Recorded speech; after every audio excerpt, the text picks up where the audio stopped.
talked a lot about openness and transparency in the election. How would you bring that into the city business if you were elected? Well, a couple different things. I think city council should be meeting in the evening so that working men and women and business owners can actually access it rather than just having to come for what's convenient for the politicians. So that's number one.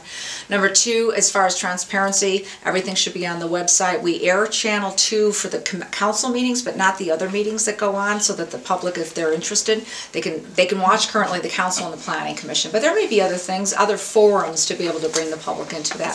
Our website should be totally as interconnected as we want it to be. But another thing that I've done in the county is when I came in, I found out that lobbyists didn't have to report. One of the first things I want to work on is making sure that lobbyists actually have to file regular reports, who they're meeting with, who they're talking to, and about what issues so that the public can have access. Put that up on the website as well. But there's a lot that we can do in a more proactive way that brings people in as part of government. I'd love to get rid of a lot of the parking meters in downtown so that people that actually come to City Hall can park there and not get a ticket. And those are transparency issues, because in the long run we put barriers up that kind of keep people away from us. And everybody knows where I live. I've always had my cell phone for 22 years. I've had my phone number published. I have my home address. I'm the first politician that started that. And now a lot of people do as well. And that's fine, because I think that makes the public know that they can pick up the phone and call you anytime. And as a mayor, I'm going to be a hands-on. I'm running for this because I want to be the people's mayor. Yeah, Oscar Gutman's emphasized the world-class city, and he has a pretty good vision about it. And there is a study that Las Vegas has to be world-class in order to bring back the economy, everything. What's your vision on that if you were elected as a mayor? I totally agree we're a world-class city, but we haven't done much to really promote that. We've done it in segments. If you really look at the downtown, there's been 3 main properties that actually have revitalized, but if you go 1 block away, it's empty, it's bulldozed, or it's boarded up. But I think we all have ideas on how to make us into a world-class city, and you can't do it by just picking one project at a time. You have to connect everything. So for example, you've got the Performing Arts Center, you got the old Las Vegas High School, which is a historic building where the kids are doing all their performances. Well, why don't we combine that and do a theater district that actually is a theater and entertainment district? You can bring in nonprofit theater guilds that could come in, use those storefronts maybe at a discounted rate to be able to bring in folks that want to do kind of the San Francisco, New York jazz of it, but then that all interconnects into everything, and then you actually have people living. You need a critical mass to make a business be able to survive, and we don't have that critical mass yet. When Zappos comes in 2012, that will be another potential. Maybe they'll rent the condos, they were, but I think many of them are apartments now, in Streamline or Soho or Jewel or Newport Cove. Those are places where but we need even more than that. That's still not enough. My husband and I have lived in the downtown core for 23 years. We shop there, we eat there, we buy locally, we grow locally. Those are the types of things that we need to put into place. Another concept that I'm hoping to work with the university on is then taking the University Medical Center with the Lou Ruvo Center, forming a teaching hospital, making it more of a teaching hospital.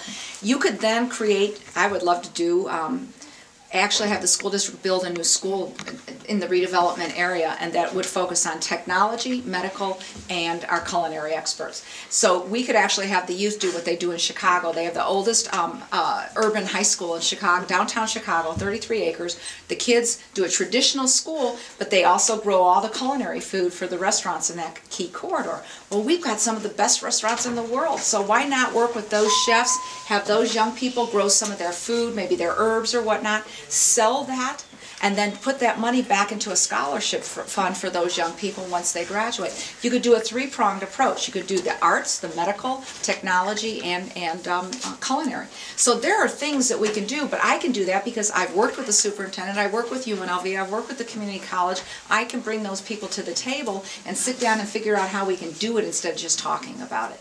There are a variety of things that we could do. The redevelopment dollars that come in, we could set up a revolving loan fund for small business.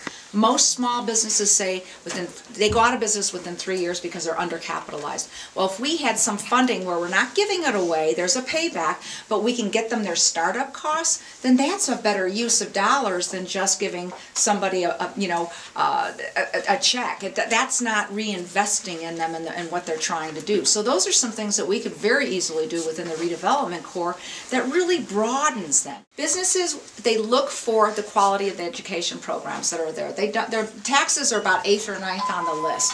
We've always promoted ourselves as a tax haven. Well, why we've done that, we haven't funded schools. And so, yes, do we have problems? Absolutely. Can we be better? Yes. But it's offering, every high school could be a magnet school in and of itself. You don't have to have just one in each corridor of the district. The other thing is we have 114 schools right now in the city of Las Vegas, public schools. My plan is to take service industries and religious groups and unions and every business that will volunteer and hook them up with a school, and that school becomes adopted by them. Then you could promote what language is there. You could promote what job skills maybe these young people need. They need to be engaged earlier. We shouldn't wait till they're in high school and on their way out the door. We should be looking at elementary and middle school especially. We don't want to lose the next group of kids. We want them to graduate, but we need them to see the nexus between public sector and private sector, and then we want private sector to see how our public schools really do work for most kids. Not everybody, but they become then our eyes and ears. And I'm not talking just writing checks. I'm talking volunteering, going down and talking with, maybe taking a class, and this is, I'll pay for a field trip maybe. A lot of these kids have been born and raised here and never been to a hotel on the Strip. They've never been back to the house. They don't know what their moms and dads do for a living. Those are the interconnectedness that we have to build. And if you adopt a school, then you say, oh, you know what, that family, they need books. They don't have any books at home, and so we'll make sure that they get the books. You don't have to buy for everybody. It's targeting those dollars and the needs that are there. And we tend to forget about that. You know, when we found out that Whitney Elementary School, for example, the kids, like 80% were homeless kids or kids that were on borderline poverty.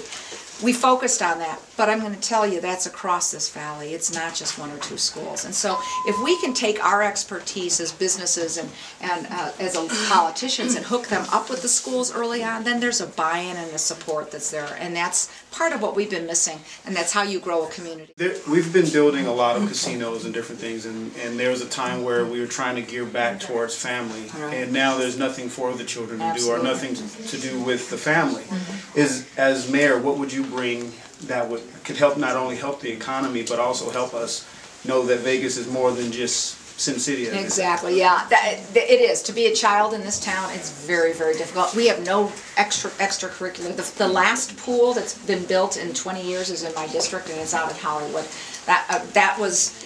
Kids, I mean, we don't even have a place for the swim team to be able to go. The kids, there's one really competitive school, or UNLV, and that's for the entire valley, for over 310,000 students or whatever that are here. So as mayor, a couple things that we can do.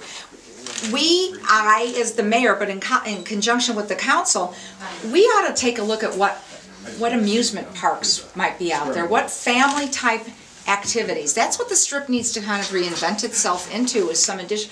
For those of you that weren't here, maybe you were, the old Wet and Wild. It's time to bring back those things where kids had a safe place to go, parents knew where they could be, and it was fun. It was not something that just let them go out and get in trouble. Property values, land values went up so high it was no longer economically feasible. That's not different now. Everything has plummeted, so why not retake that view? So tomorrow in the county, for example, we're looking at a Ferris wheel as a tourist component. But there may be some amusement park ideas that go along that. We could do something like that in the city.